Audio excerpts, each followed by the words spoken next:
Hello दोस्तों, एक बार फिर से स्वागत है आपका हमारे YouTube चैनल पर।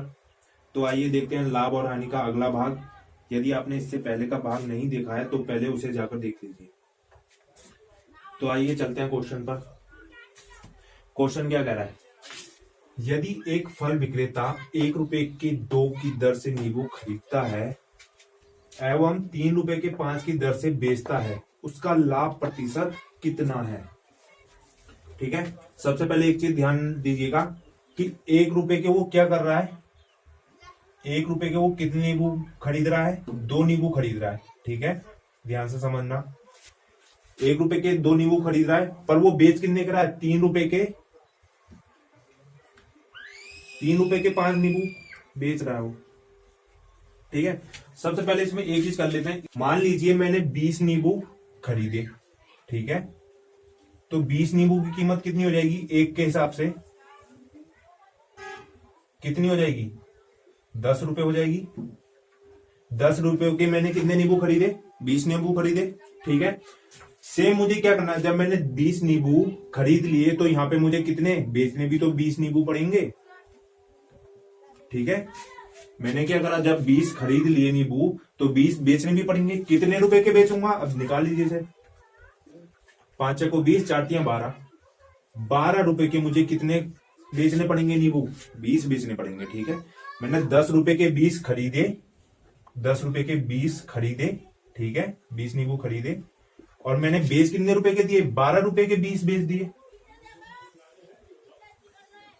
ठीक है, 20 नींबू बेच दिए। खरीदे मैंने कितने थे? 10 रुपए के 20 और बेच कितने के दिए? 12 रुपए के 20। कितने रुपए का प्रॉफिट हुआ मुझे? 2 रुपए का प्रॉफिट हुआ है। ठीक है, 2 रुपए का प्रॉफिट हुआ है। कितने रुपए पर? 10 रुपए पर। ये कितना? सॉरी, 10 रुपए पर। आप निकाल दीजिए कितना परसेंट है। 2 पंजे 10, 5 दूना 10 और 0, यानी 20% का मुझे क्या हुआ है? लाभ हुआ है। जब मैंने क्या करा? 10 रुपए के 20 नींबू खरीदे और 12 रुपए के 20 नींबू बेच दिए। ठीक है, देखिए ये मैंने किस तरह से निकाला कि 3 नींबू के जो 3 रुपए की कीमत है, 5 नींबू, तो 20 नींबू की कीमत जो है कितने रुपए होगी? देखिए 3 नींबू की कीमत 3 रुपए की कीमत कितनी है? 5 नींबू है। ठीक है, तो 20 नींबू की कीमत निकालनी है ना। 20 नींबू की कीमत निकालनी है, कितने हो जाएगी? कितने रुपए के होंगे? देखिए सिंपली कुछ नहीं करना है, क्रॉस मल्टीप्लाई करनी है। देखिए जो चीज दिया है दोनों में गिवन है उसे उस चीज को ऊपर रखना है और जो चीज निकालनी है उसे नीचे रखना है। ठीक है, अब काट दीजिए। 5 को 20, 4 तियां 12, यानी कितने रुपए में? 20 नींबू कितने में खरीदे बेचे होंगे? 12 रुपए में। इस चीज का ध्यान रखना, नींबू के नीचे नींबू और रुपए के नीचे रुपए ही रखने हैं आपको। ठीक है, सिंपल इतनी सी चीज ध्यान रखना। आइए अगला क्वेश्चन देखते हैं। आइए क्वेश्चन देखते हैं क्या कह रहा है। यदि एक आदमी 11 पुस्तकें 10 रुपए में खरीदता है तथा 10 पुस्तकें 11 रुपए में बेचता है तो उसको कितने प्रतिशत लाभ या हानि होती है? क्वेश्चन को ध्यान से समझना। आइए देखते हैं क्या कह रहा है क्वेश्चन।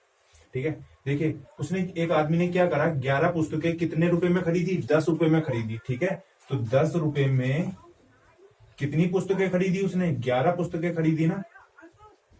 ये हमारा क्या है? कॉस्ट प्राइस है। ठीक है, पर उसने क्या करा? बेची कितने में?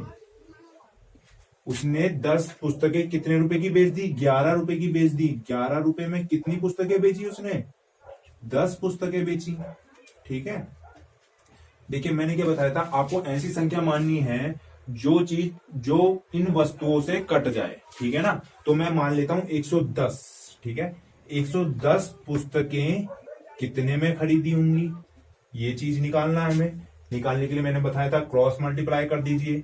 ठीक है, और इस बात का ध्यान रखना, पुस्तकों के नीचे पुस्तकें और रुपए के नीचे रुपए। ठीक है, तो सबसे पहले जो चीज हमें गिवन दी है उसे उस चीज को ऊपर रख लेते हैं। ठीक है, इंटू 10, और जो चीज निकालनी है उसे क्या कर देते हैं? नीचे रख लेते हैं। अब निकाल दीजिए। 11 धाम 110, 10 गुना 10 यानी कितने? 100 रुपए में हमने वो क्या करी थी? 110 पुस्तकें खरीदी थी, पर हमने बेच कितने में दी थी? उस रेट से हम निकाल लेते हैं हम। ठीक है, देखिए जब हमने 110 पुस्तकें खरीदी हैं तो हमें बेचनी भी तो 110 ही पड़ेंगी। 110 पुस्तकें ही हमें बेचनी पड़ेंगी। अब ये निकालना है 110 पुस्तकें कितने रुपए में हम बेचेंगे। ठीक है, मैंने क्या बताया था, सिंपली क्या करनी है, क्रॉस मल्टीप्लाई कर दीजिए, जो चीज दे रखी है उसे ऊपर रख लीजिए, जो चीज निकालनी है उसे नीचे। ठीक है, इस जीरो से ये जीरो कट गया, 11 11 की गुणा करेंगे कितना आएगा, 121 रुपए। यानी 110 पुस्तकें कितने में बेची थी, 121 रुपए में।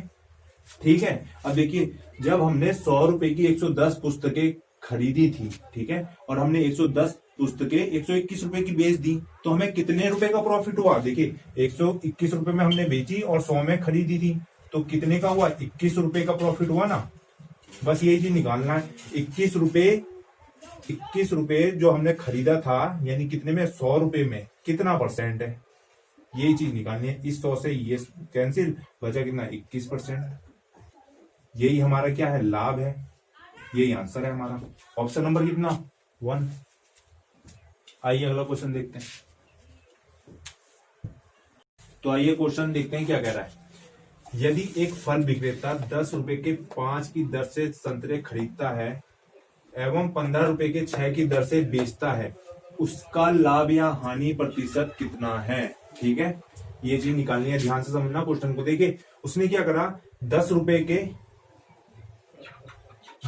क्या करे, उसने 5 संतरे खरीदे। ठीक है, 5 संतरे खरीदे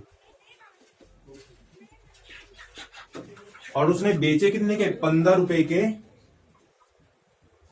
के 6 की दर से बेच दिए उसने, यानी 15 रुपए के 6 संतरे की दर से उसने बेच दिए। देखिए, सबसे पहले आपको ऐसी संख्या माननी है जो कट जाए इन दोनों से, 6 से और 5 से। तो क्या चीज कर सकती है, 30। तो मैंने माना कि मुझे कितने संतरे बेचने हैं, 30 संतरे बेचने हैं। ठीक है, 30 संतरे मैंने बेचने हैं, तो मैंने खरीदने कितने होंगे, 30 ही तो खरीदने होंगे। तो देखिए, जब मैंने 10 के रेट से 5 संतरे खरीदे, तो 30 संतरे कितने रुपए के खरीदे होंगे, इसे निकाल लीजिए। देखिए, संतरे के नीचे संतरा रखना है और रुपए के नीचे रुपए रखना है। ठीक है, तो निकाल लीजिए, 30 संतरे हमें निकालने हैं कितने में से, 5 में से इंटू 10। ठीक है, 5 छक्का 30 और 10 छक्का 60, यानी कितने, 60 रुपए के हमने कितने संतरे खरीदे होंगे, 30 खरीदे होंगे। ठीक है, 60 रुपए के हमने कितने, 30 संतरे खरीदे। और जब हमने 30 खरीद लिए हैं, तो 30 बेचने भी तो पड़ेंगे, 30 संतरे हमें बेचने भी तो पड़ेंगे। अब कितने के बेचेंगे ये निकालना है। अब निकाल दीजिए, देखिए, संतरे के नीचे संतरा, रुपए के नीचे रुपए, और निकालने कितने हैं, 30 संतरे निकालने हैं, किसमें से, 6 में से, इंटू 15 काट दीजिए, 6 पंजे 30 और 15 पंजे 75 रुपए के, यानी 30 संतरे हमने कितने रुपए के बेचे होंगे, 75 रुपए के। अब देखिए, ध्यान से समझना, हमें निकालना क्या है, लाभ और हानि प्रतिशत। देखिए, 60 रुपए के 30 संतरे क्या करे, हमने खरीदे, कॉस्ट प्राइस, और हमने क्या करे, 30 संतरे 75 रुपए के बेच दिए, तो हमें कितने रुपए का प्रॉफिट हुआ, 15 रुपए का प्रॉफिट हुआ ना। देखो, 75 रुपए के हमने बेचे थे और 60 के हमने खरीदे थे, तो कितने रुपए का प्रॉफिट हुआ, 15 रुपए का प्रॉफिट हुआ ना हमें। ठीक है, 15 रुपए का प्रॉफिट हुआ, कितने पर हुआ, कॉस्ट प्राइस पे हुआ ना। प्रॉफिट किस पे निकलता हमेशा, profit and loss cost price पे। तो कितना था हमारा कॉस्ट प्राइस, 60 इंटू 100, कितना परसेंट है, 15 चक्को 60 और 4 दूना 8 और 4 पंजे 20, यानी कितना, 25% का हमें क्या हुआ, लाभ हुआ। यही हमारा क्या है, आंसर है, ऑप्शन नंबर 4। ठीक है, तो आइए अगला क्वेश्चन देखते हैं।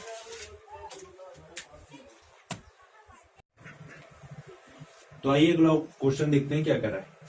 यदि 20 वस्तु का क्रय मूल्य 15 वस्तु के विक्रय मूल्य के बराबर है, तो लाभ या हानि प्रतिशत कितना है। ठीक है, इस क्वेश्चन में कुछ नहीं है, बस ध्यान से समझना, जैसा क्वेश्चन है बस उसे ही सॉल्व करना है और वैसे ही रखना है। ठीक है, तो सबसे पहले देख लीजिए क्या कह रहा है क्वेश्चन। देखिए, 20 वस्तु का क्रय मूल्य है। ठीक है, 20 वस्तु का मतलब मैंने क्या बताया था आपको स्टार्टिंग में, परसेंटेज वाले चैप्टर में, गुणा। ठीक है, 20 वस्तु का क्रय मूल्य 15 वस्तु के विक्रय मूल्य के क्या है, बराबर है। दोनों सेम बराबर है ना भाई, यही आंसर है, निकाल दीजिए इसे।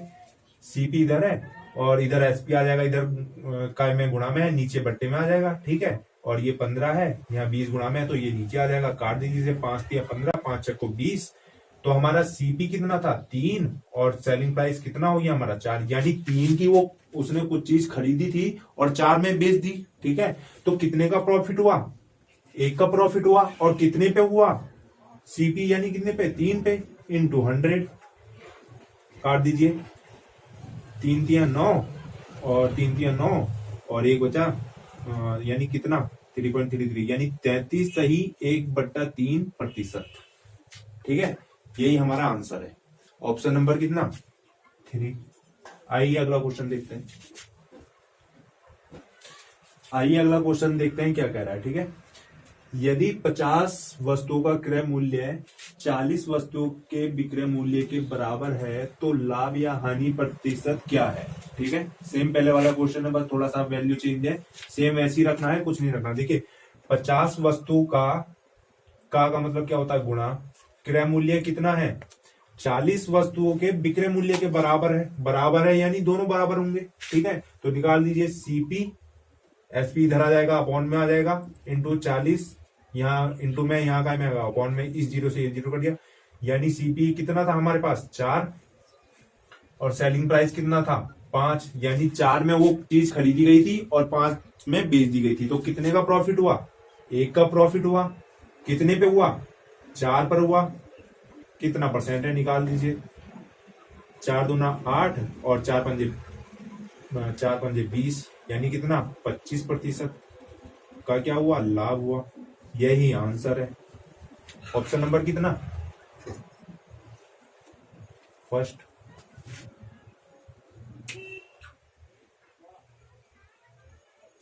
तो ठीक है गाइस, आज के लिए इतना बहुत है। अगर आपको अभी भी कुछ चीज समझ में नहीं आई है तो आप हमें कमेंट करके बता सकते हैं। तो मिलते हैं नेक्स्ट पार्ट में।